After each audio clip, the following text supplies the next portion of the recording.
Welcome to Jarring Everything. I'm Sam Payon, and we're filming right here in my Sonoma production kitchen. With the help of my friend Roy, we've warmed up this industrial space with flowers from my farmer friends, and of course, the most beautiful produce Sonoma has to offer.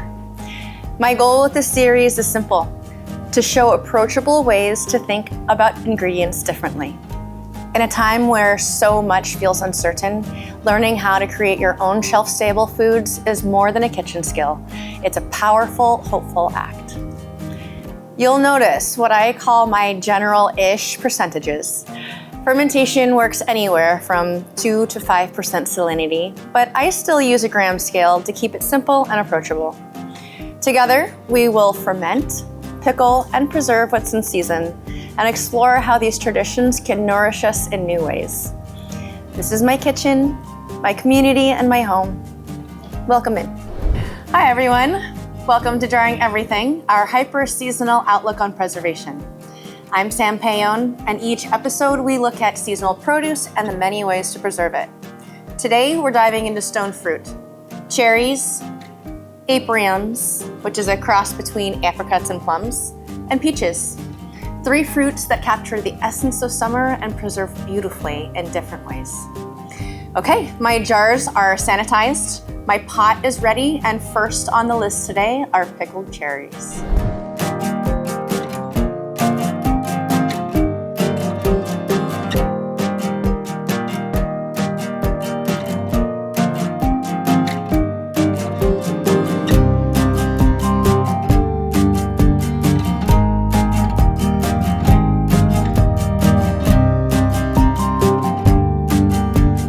First up is pickled cherries. I've got cherries here that I've already pitted, along with black peppercorn. I will add our pickling liquid to the pot and warm up to just dissolve those granules. So first we're starting with red wine vinegar. Let's just do it all.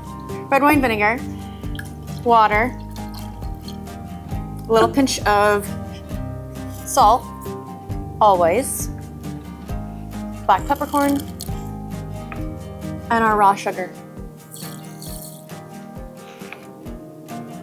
This goes on the pot or the pan just over medium heat until it dissolves. These are made with champagne vinegar and a little bit of red wine vinegar. All right. So since we're pickling slightly soft fruit, this pickling liquid should be warm but not simmering by the time we pour it over our cherries. This will help ensure to keep the texture and the structure of the fruit. Pickling fruit isn't new. It was common in the Middle Ages as a way to extend harvest. Cherries, with their balance of sweetness and acidity, are one of the best fruits to taking on savory flavors. All right, lightly packed in the jar. We're gonna cover this with our warm but not simmering vinegar solution. And just so I don't drizzle all over the place and make a huge mess, I am spooning it over. All right, this won't take long before we cover and store in our fridge, where they will keep for up to 6 months, adding a sweet tart punch to all kinds of dishes like salads, cheese boards, or appetizers, or turned into a relish for grilled meats. I bet the pickling liquid would be great added to a Negroni. All right, cutting board is set, spices are all measured out, and next up we're making our Aprium Chutney.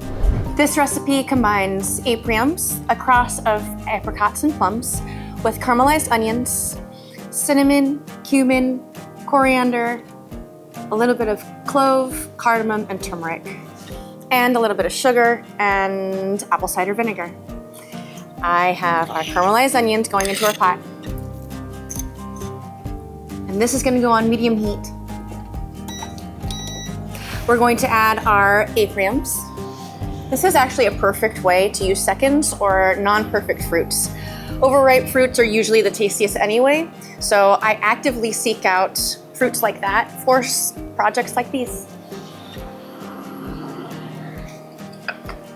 our sugar. Again, using raw sugar, unprocessed, unbleached every single time I can. Spices. And apple cider vinegar.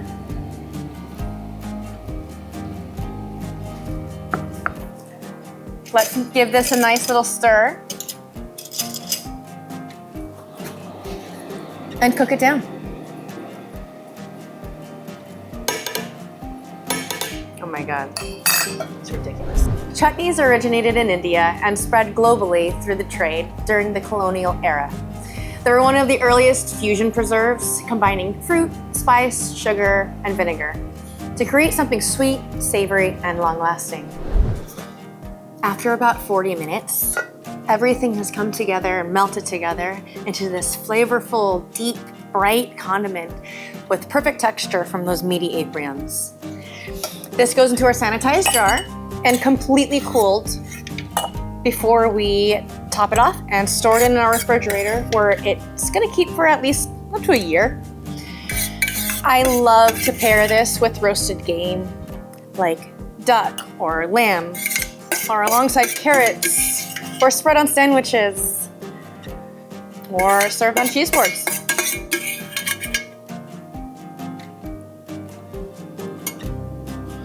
This smells so delicious.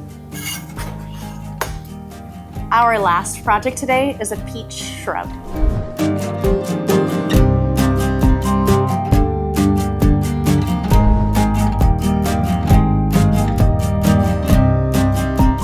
Shrubs are a sweetened, vinegared fruit condiment, typically added to sparkling water for a refreshing, healthy spritzer.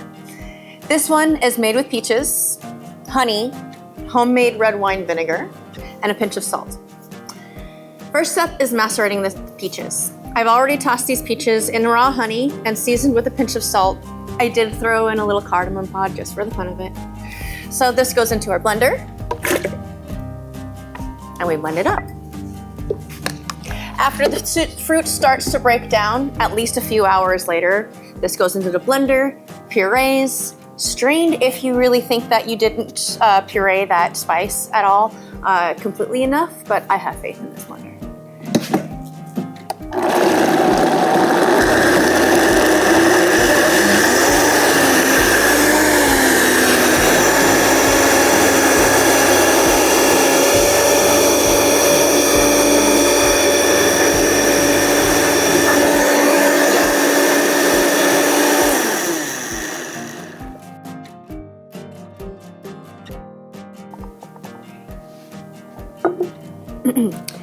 Shrubs, also called drinking vinegars, were popular in colonial times before refrigeration.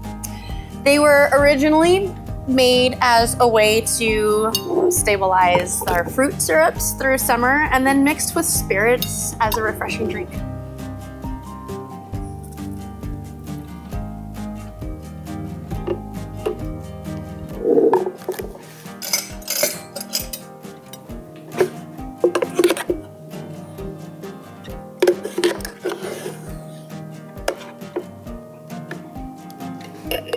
All right.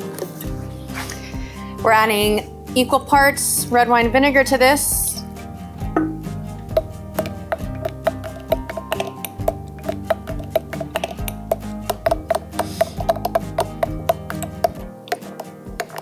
I've actually made this vinegar with old red wine. We should do an episode on vinegar making, don't you think?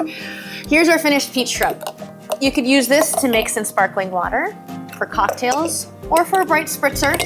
I also love the idea of reducing this down to a glaze or tossing with root vegetables like turnips before roasting. The shrub itself will last for up to 6 months in your refrigerator. But right now, doesn't this look so delicious? Today we made pickled cherries, Aprium Chutney, and a peach shrub. Stone fruits are fleeting, but preservation turns them into long-lasting treasures. Tart, sweet, spiced, or sipped. It's one of the best ways to hold on to summer. Scan this QR code for more on Golden State Pickle Works. Thanks for joining me on Jarring Everything. I'll see you next time when we explore another seasonal ingredient and discover what it can become.